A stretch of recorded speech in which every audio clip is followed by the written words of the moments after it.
अस्सलाम वालेकुम व्यूअर्स, मैं हूं मेहर अली। आप देख रहे हैं मेरा यूट्यूब और फेसबुक चैनल। आजकल पाकिस्तान में ट्रांसजेंडर एक्ट के हवाले से बहुत ही ज़्यादा मसला चल रहा है, जिसमें से कुछ लोग तो इस बिल की हिमायत कर रहे हैं और कुछ लोग इस बिल की मुखालिफत। हज़रत अली रज़ी अल्लाह तआला अन्हु के फ़ैसले वैसे तो बहुत ज़्यादा मशहूर हैं और उन्होंने ट्रांसजेंडर्स के हवाले से 1400 साल पहले ही फ़ैसला फरमा दिया था। उन्होंने क्या फ़ैसला किया था वो आपके सामने मैं चंद ही मिनटों में रखने वाला हूँ। यकीन करें, इस फैसलों को सुनकर ये सारा मसला जड़ से ही ख़त्म हो सकता है। इससे पहले आपसे रिक्वेस्ट ये है कि अगर आप इस चैनल पर नए हैं तो चैनल को लाजमी से सब्सक्राइब करें और वीडियो को एंड तक लाजमी देखिएगा। इसके अलावा मैं आपको बताता चलूँ कि ट्रांसजेंडर्स के हवाले से मैंने एक पहले भी वीडियो बनाई थी, जिसमें मैंने बताया था कि ट्रांसजेंडर क्या है और आने वाले दिनों में इनकी वजह से क्या मुश्किलात पेश आ सकती हैं। इन तमाम सवालों का जवाब मैंने इस वीडियो में दिया हुआ है, इसका लिंक मैं डिस्क्रिप्शन में दे दूंगा, उस वीडियो को भी लाजमी देखिएगा। अब मैं आपको फैसला सुनाता हूँ कि हज़रत अली ने क्या फैसला किया था। चुनाचे मौला अली करमुल्लाह वजहुल करीम के मुकर्रर करदा काजी शुरे के पास एक अजीब मुकदमा आया। उनके पास एक खुनसा मुश्किल आया और कहा कि मेरा मसला हल करें। अब ये खुनसा मुश्किल वो शख्स होता है जिसके अंदर मर्द और औरत दोनों की शर्मगाहें मौजूद हों।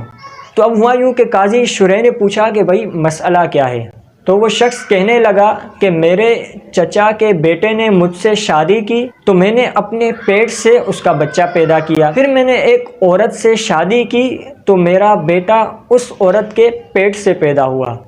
अब समझ नहीं आ रहा कि मैं मर्द हूँ या औरत हूँ। तो काजी साहब हैरान और परेशान थे कि मौला अली तशरीफ़ लाए। तो काजी शुरे ने सारा मामला हज़रत अली की बारगाह में रख दिया। तो मौला अली ने फरमाया कि फ़लाँ खादिम को बुलाओ और उसके साथ साथ 2 बूढ़ी औरतों को भी बुलाओ। तो जब वो आए तो फरमाया कि इस खुनसा मुश्किल को सामने ले जाओ और इसकी कमीज़ उतार कर इसकी पसलियाँ शुमार करो और मुझे बताओ कितनी हैं। जब उन्होंने पसलियाँ शुमार की तो वो 11 थी। तो मौला अली ने हज्जाम को बुलाया और हुक्म दिया कि इस खुनसा के लंबे बाल काट दो और उसको मर्दाना जूते पहनाओ, मर्दाना कपड़े पहनाओ और फरमाया जाओ तुम मर्द हो। और उसके अलावा ताकीद भी की कि आइंदा औरतों जैसा हुलिया इख्तियार ना करना। तो काजी शुरे ने अर्ज़ किया, ए अमीरुल मोमिनीन, आपने ये फ़ैसला किस दलील की बुनियाद पर किया है? तो हज़रत अली ने जवाब दिया कि अल्लाह रब्बुल इज़्ज़त के फरमान से मैंने ये फ़ैसला किया है। अर्ज़ की, हुजूर ये कैसे हो सकता है? तो फरमाया कि अल्लाह रब्बुल इज़्ज़त ने जब आदम अलैहिस्सलाम को पैदा फरमाया तो आपकी 12 पसलियाँ थीं। जब आपको तन्हाई से वहशत हुई तो नींद की हालत में आपकी एक पसली से अम्मा हव्वा रज़ी अल्लाह ताला अन्हा को पैदा फरमाया। तब से मर्दों की 11 पसलियाँ और औरतों की पूरी 12 पसलियाँ होती हैं।